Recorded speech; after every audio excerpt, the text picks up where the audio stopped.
Namo tassa bhagavato arahato samma sambuddhassa. Namo tassa bhagavato arahato samma sambuddhassa. Namo tassa bhagavato arahato samma sambuddhassa. Buddhang dhammang sanghang namasami.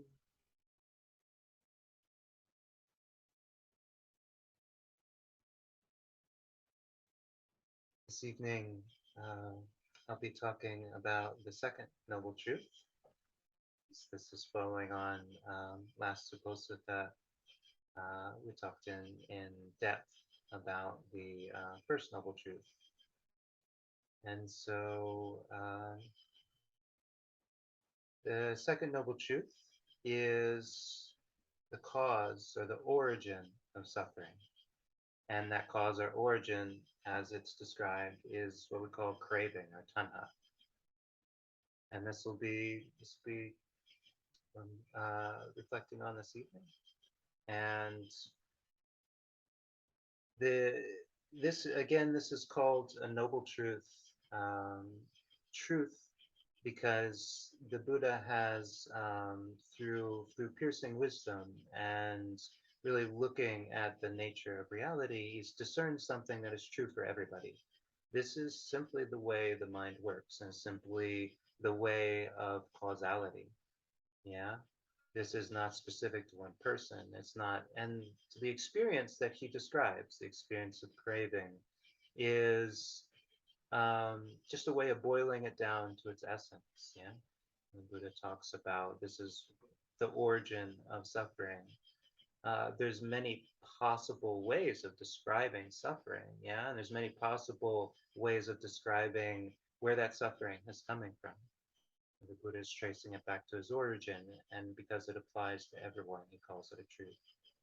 And it's called noble because, again, it gives us the opportunity to become better, to become um, noble, to have noble qualities arise in us.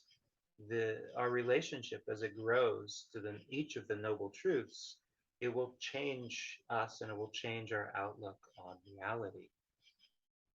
And it sort of separates the chaff from the wheat in a way.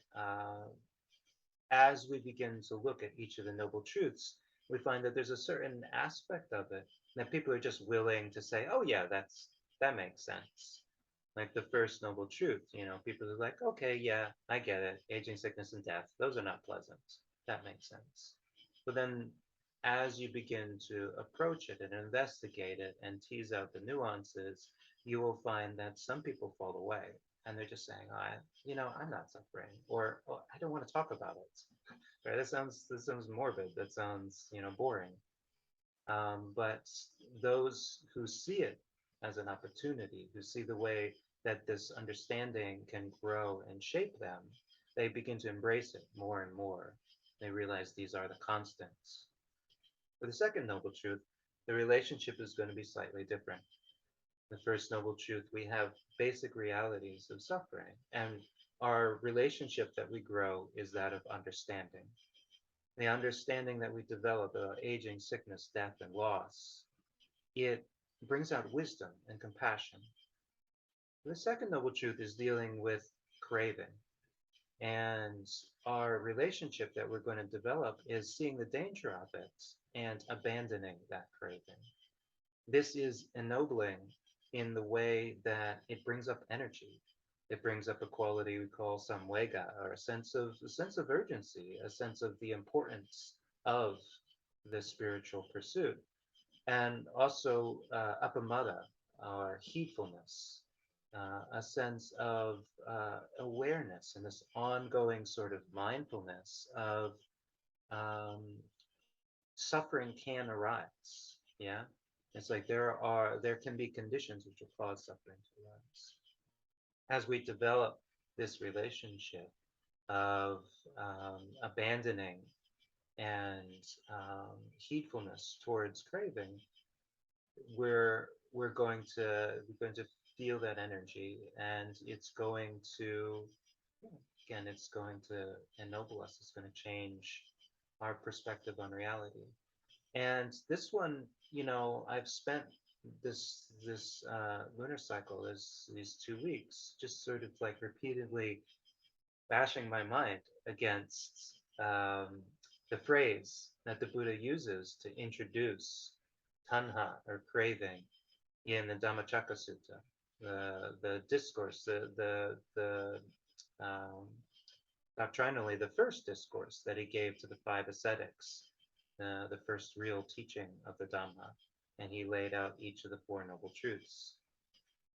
And that phrase, as he presents it, is that the origin of suffering is namely that craving which leads to rebirth, seeking, now here, now there, ever in search of fresh delights, namely sense craving, craving for becoming, craving for non-becoming or annihilation. And this is the phrase. Yeah. I find just that is just, it's not going to mean anything to your average person. It's just like, what is rebirth? It's craving to become. What is this? It's some sort of riddle. But this will begin to, it will land with some people, and it'll be worth looking into and teasing out the nuances. For the average person, and it's just like for 95 or 98 even percent of human beings, or beings in all of samsara, craving does not seem like a problem. You can go to the store and you can pick up a bottle, and it'll be like liquid nirvana, like taste the craving, experience it, indulge yourself, have a blast. Life is good. And this is the message that the world gives. And I've had a number of conversations where people are quite convinced that desire is an essential, necessary part of being a human being. And to some degree, you can't argue with that. The reason we were born as human beings was because of our craving. Yeah? And that is the link that the Buddha is pointing out for us. Yeah? That we wouldn't be here, born, aging, sickening, and dying, losing everything that we love. We would not be in this experience had there not been craving, conditioning. But the Buddha has also given us this opportunity to recognize that our life itself doesn't require craving. We have gotten into this because of craving, but the day-to-day existence, getting up in the morning, finding food, interacting with people, um, giving and sharing and loving and caring, none of these things require craving. If we strip a human being of craving, they don't turn into a puddle on the ground as though we have stripped them of their skeleton. Yeah, we haven't taken away all their aspirations in life. We have taken away those things which impede them and bind them and confuse them and set fire to their senses. The stripping away of craving is the ability for a person to become something more, something stable and bright and clear and aware as they move through the world, not sticking, not attaching, not binding, not clinging. And so how to unpack it, how to understand this craving, and how to see it in a way that brings about this sense of urgency and heedfulness. You know, when people first show up in the monastery, they first have this sense of, hey, I want to become better at meditation. And they get presented with these noble truths and the Eightfold Path and all of these steps. There's this obvious thing that arises in them. Is it's like, okay, yes, my craving for food, for entertainment, for all of these things, I have to practice renunciation. I've got to pare that down. And so you almost don't have to explain that. Sort of just the idea, hey, no, your craving is causing problems. And people are going to be like, okay, well then I'll cut out craving. All of the things that I want, I'm gonna cut them out of my life. But over time, you begin to find that people, are sinking back into the reality of, I like this, I like that, I don't want to give it up. I wanna have my Dhamma books and have my meditation practice, and I just want to live life. And why is that? Well, we find that um, part of part of the deep truth of this noble truth of craving is that craving itself is not necessarily suffering, is not necessarily unpleasant. And now a lot of times when we talk about it, we talk about it in that way. Is this experience of lust, the experience of hate, the experience of confusion and delusion. These are not, I mean, when you get down to it, they're not pleasant. Yeah. Hate burns. Delusion is just a dark and muddy state. And passion, we feel compelled, we feel um, obsessed. If we get down to it, those are not nice experiences. But the craving itself, um, just on the surface level, it doesn't seem dangerous, yeah, and it leads to suffering. It's in and of itself. If it just stopped at the craving, it wouldn't it wouldn't be a problem. Now, tracing it back and looking at it, we see that craving is a problem because of what it leads to. Yeah. Craving is as described, craving itself is a problem, but really the reason we have landed at it as a noble truth is because of what it leads to. Yeah. Now, I've come to think of craving in two levels, in 2 degrees, and I'll talk about it in each of these different ways depending on context. And I'll offer both of these ways to you, and you'll probably find that as well, you find yourself thinking of it in one way at certain times, and another way at other times. And the first way that I present is much more palatable to the Western audience, to those who are kind of on the fence about rebirth and celestial realms and all of that stuff. And the second will be much more those people who are open to traditional Buddhism and to the core teachings, of the Pali Canon. They'll see that this is much more familiar. So the first way I've come to understand this noble truth, taking it at a surface level, is the first noble truth that we talked about during the last Uposatha, is aging, sickness, death, loss, and that when we develop a relationship of clinging to anything, any object in the five aggregates, that be it forms, or be it feelings, or perceptions and memories, or habit patterns, or even our consciousness itself, those experiences in and of themselves are natural. The Buddha can give you a money back guarantee. You will have these experiences because you were born. Yeah. Birth conditions all of these experiences. You're going to have them. Now, as we develop our relationship to aging, sickness, and death, and loss, and all of these things, we will find that the physical, the day-to-day impact of these things remains the same. They are not pleasant, but the mental impact changes.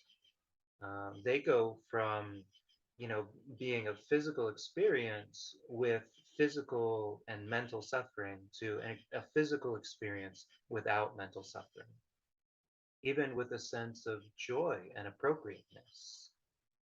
Those who have come to be okay with impermanence, to be okay with letting go, to even take delight in renunciation and in letting things cease and come to a state of peace, we'll even we'll find joy in these things, like that famous Buddhist teaching story, yeah, of the monk who was given, he went to China and he was given this very fancy teacup, and he brought it back to his home country, and he had to take care of it, and he had to protect it, and it was very fragile. And he'd say, you can look at it, but don't touch. And he would dust it, and he would keep it on a shelf. And then one day, many years later, after he had kept it safe all this time, um, a novice came in and it was just straightening things and knocked it off the shelf, and it shattered on the floor. And as soon as the monk saw that, after all of these years of, like, you know, being flustered and having to work to protect this thing, as soon as he saw it shatter, he's like, oh, thank goodness. What a relief. Yeah. And so the first understanding of craving that we can develop is that we say that craving is the source of suffering because our experiences of impermanence and a lack of control and of dissatisfaction or things not satisfying us does not have to be mental suffering. This is again the Buddha's metaphor of the two darts, the two crossbow bolts. The first assassin is waiting for you, and he catches you from the shadows and hits you with a dart. This was a thing that happened in ancient India, by the way. um, you you didn't see it coming, so you couldn't get out of the way. And many of the disasters that befall us are kind of like this. We know that they're coming, but we don't know when. And so you really you can't avoid them necessarily. And all the energy that goes into trying to prevent them from ever happening is not necessarily well spent. Yeah. But once you have that experience, you have a choice. Do I want to pull out my hair and cry and beat my breast and just be miserable about it and say this is not fair, this is not, how could it be this way? Or do I want to say, thank goodness, yeah, I knew it was coming and now it's here. And this is what starts to develop. We start to see that the craving is not simply wanting something, because it has that third aspect of wanting something not to be, wanting to get away from something.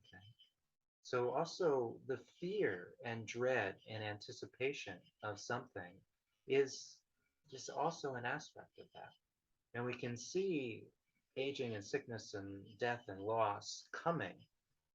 And the sort of when we if we dwell on it inappropriately, it'll just bring up fear and we'll want to stay away from it. But if we let that craving go and we say what's going to be is going to be, and we'll let things play out, then the greatest part of the suffering is already gone.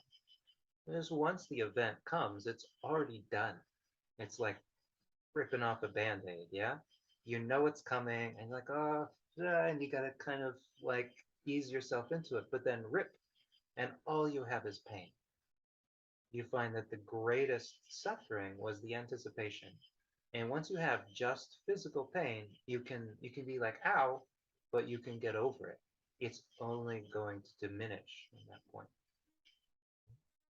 So craving is what produces the clinging and the dependency and the wanting and the needing, and at a deeper level, the identification with our body, with our emotions, with our memories, with our habits, um, and with our mind itself, the basic experience of being alive, and not knowing what it would be like to not be alive, not be conscious.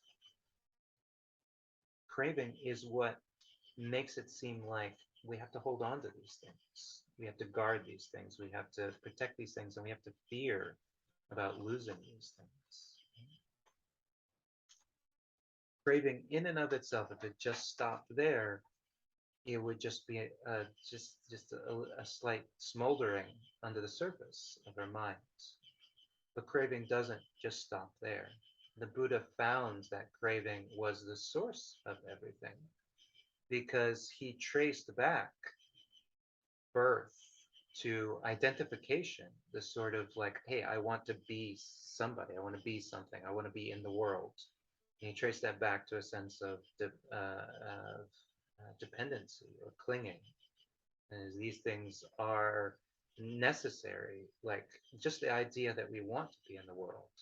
That's based on upadana, based on clinging or need. He traced that back to craving. There was a wanting there before there was a dependency, a clinging. Yeah. And if you take away the wanting, you find that there is just this flow of experience. Mhm. Things are happening all the time, and some are good, some are bad, some are kind of neutral. That is the flow of our lives. And as I say, it's quite natural that we grow old. It's quite natural that we die. It doesn't have to be a miserable experience. And if not for craving, the wanting it to be some other way, it would just be a simple natural experience. We would see pleasant and painful as really quite equal, two sides of the same coin, realizing that the things that are unpleasant make us appreciate the things that are pleasant. And the things that are pleasant are only so, until they're not. Yeah. We appreciate them while they're pleasant because we know that, over a certain period of time, they're going to change and that won't be as fun. Yeah. So this is the first way of looking at craving, just recognizing that suffering, mental suffering, is an optional experience. It's not a necessary component of our existence as human beings.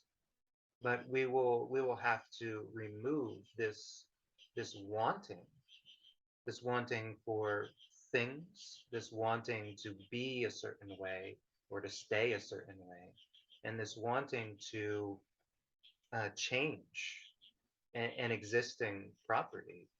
Change. I wish I wasn't this way, or I wish that guy wasn't that way. you know Wishing, I wish the country wasn't this way, I wish the world wasn't this way. If it is that way, then the wishing is an unnecessary unpleasant experience that we're building up and investing in. The second approach uh, to the origin of suffering, to craving, is to look at it exactly as the Buddha presents it. And this is to go back to that phrase, the craving which leads to rebirth, seeking now here, now there, ever in search of fresh delights. This is this is getting at something way more deep and metaphysical. It's to say the reason we are human beings is because of craving. And this is something interesting because when the Buddha is talking about samsara, this wheel of rebirth, this wheel of becoming that we find ourselves in, he is talking about two main things that drive it. And one is ignorance, and one is craving. Now, ignorance is a particular experience of not seeing things the way that they are. You can say it's not seeing the three characteristics. Things are impermanent, so that they can't satisfy you indefinitely, and that they are not you at any essential level because they're always changing. They can't be you. They can't be yours. Yeah. You see that these characteristics are there, but I lost my train of thought there. You're this is ignorance, right? Also ignorance of the Four Noble Truths, namely, if you don't realize that there is dukkha if you don't realize that dukkha comes from a cause, that you condition it, you don't realize that you could get out of it, then you would invest yourself in activities in the world. You would invest yourself in what you do and what you have and what you can get and become and fame and reputation and all of these things. If you don't see the world as it is, if you don't see that you're going to lose all those things that you acquire, then you you invest in the world inappropriately. You build up the potential for suffering when you lose those things. Yeah, this is ignorance. But when the Buddha was asked what causes ignorance, he was asked what causes the this idea, this not being aware of the fundamental reality. Um, he said it was, the five hindrances. Namely, it is these patterns of mind that are driven by craving. And so when we look at dependent origination and we look at all of this causal stuff that people who are into the nuts and bolts of the deep Buddhist teaching are like, yeah, dependent origination. Let's go through it. Let's go through all the links. It starts with ignorance. Like ignorance kind of keeps in place this idea that we are a person, that we are an entity, that we exist, and therefore we're continuing to try to prop up this idea of existence and ownership and happiness and satisfaction in samsara. But it doesn't sustain itself. Yeah, ignorance is there, but it is conditioned. It is conditioned by some things that we do with our mind. And I think that what I've come to appreciate is that even if we are not even if we're not Buddhist, if we're not practicing, if we're not meditating, we are not totally ignorant. We're not totally deluded, right? How could that be possible? You really love, your cat and you care for it, or your child, or your spouse, or your parents, or your neighbors, or your teacher. That love, that selfless love, is not a state of ignorance.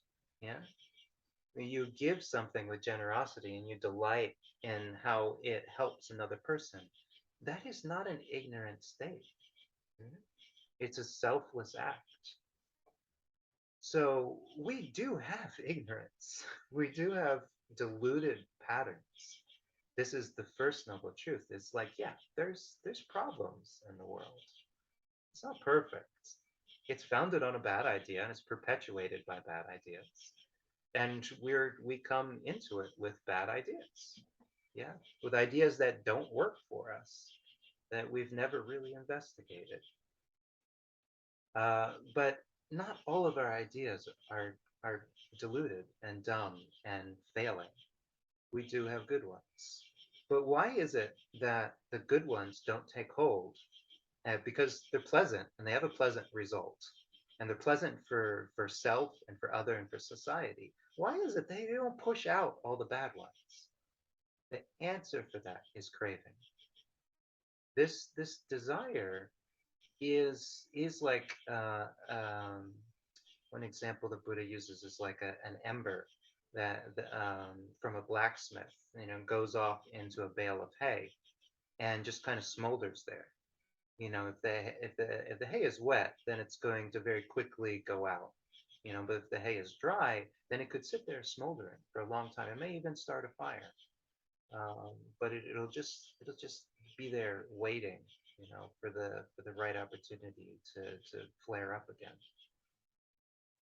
And the Buddha uses many similes, metaphors for um, trying to describe the potential of craving. It seems like the most innocuous, harmless thing to want, to yearn for, to become accustomed to. Yeah, that doesn't seem like a big deal. But he describes it in one way as like a creeper vine. Yeah. One tiny little seed dropped in soil. Yeah, it doesn't seem like it's any problem, but then it grows into a vine. Again, there's plants all over the world. It doesn't seem like a problem, but then it starts growing up and twisting around a tree. Again, it's kind of pretty. It's got leaves, no big deal. It's not bothering the tree, is it? Eventually it grows so strong and so bulky that it begins to strangle the tree. It's wrapped, coiled around the tree, and it's suffocating it, not letting it grow. The tree tries to expand around it, but it's tightly coiled, and it gets up into the canopy and it puts out its own leaves, and the tree can't get the sunlight anymore. Eventually, it kills the tree that it's on. And this is the reality of our craving left unchecked. Will create dependencies. Will create static ideas of who we are and what we believe in and what we need to survive. It will eventually strangle us, but it is a very slow and almost invisible process. This is a wisdom, a knowledge, and an energy, a heedfulness that arises only if we come to it again and again and develop this understanding, this knowledge that this seemingly harmless little yearning, wanting, you know, thinking, wouldn't it be nice if, can actually, down the line, lead to an experience of having something, natural happen, like a loss, and being miserable, being beside ourselves, not knowing where to go, not knowing what to do. And that whole experience of feeling confused, feeling at a loss, feeling fearful, like we're plunging into the unknown when we lose something, it was conditioned by that craving. Yeah, if not for that craving and its cumulative effects, we would have arrived at that experience and gone, okay, yeah, Buddha said that was going to happen, and he was right. Yeah. So this craving, which generates rebirth, is uh, seeing it from this way is a very is a much deeper way, because again, it's getting at that idea that we would not have been born if we hadn't craved participation in the world, happiness from the world, excitement. Um, to a deeper degree, we wouldn't have been born human if we didn't have sensual craving. And there are beings who are born in other realms, who don't have physical bodies. Yeah, they have a mental experience. It's like being able to watch a movie and being able to be a movie. It's like the Brahma gods. They if they don't have a form, then they get to experience everybody's happiness, everybody's success, everybody's sorrows, everybody's life and death. They see it, and they don't even have to identify with it.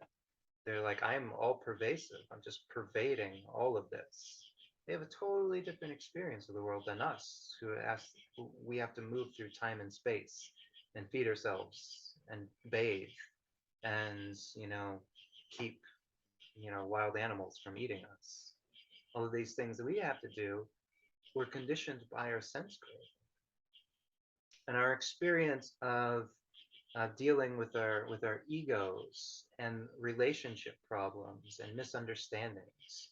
All of that was conditioned by our want to be something, our want to be known as something, and to get some sort of reputation or experience. And all of the ways in which we come into conflict are based on our craving to change things. Yeah, it shouldn't be that way. It should be a different way. Yeah. All of our resistance to the natural flow of things. Yeah. If we were to re, uh, renounce that experience of craving, we were to see these patterns as they arise.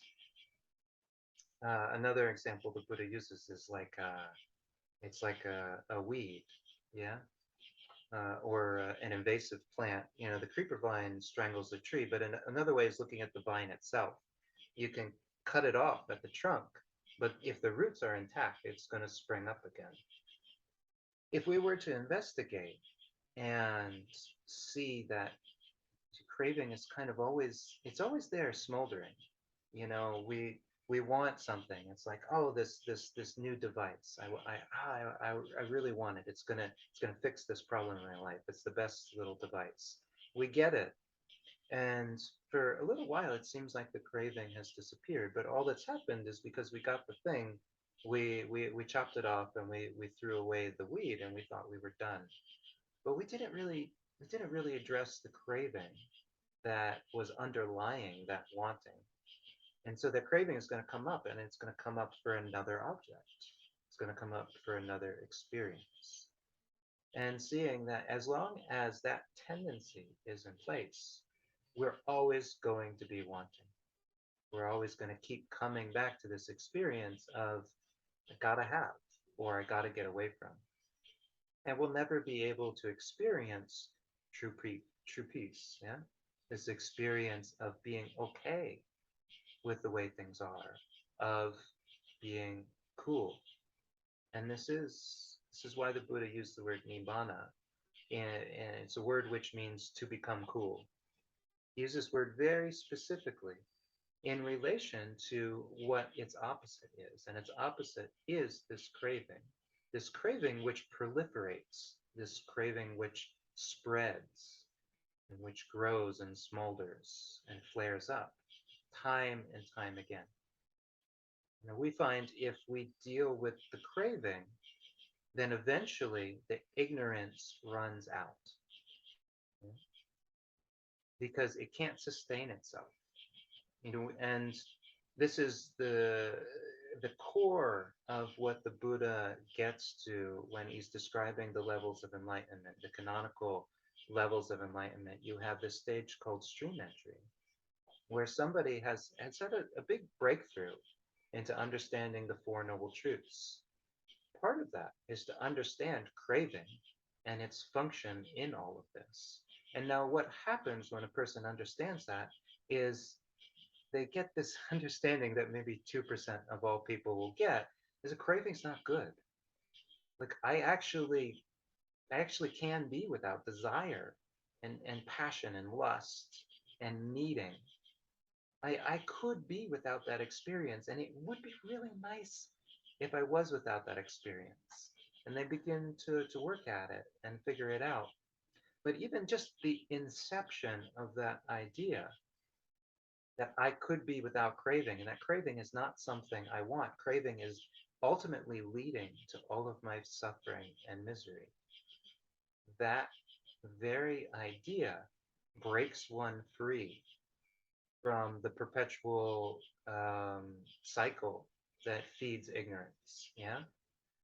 And as the Buddha says, even if you had enough ignorance to generate more lifetimes, that ignorance would run out in 7 lifetimes maximum.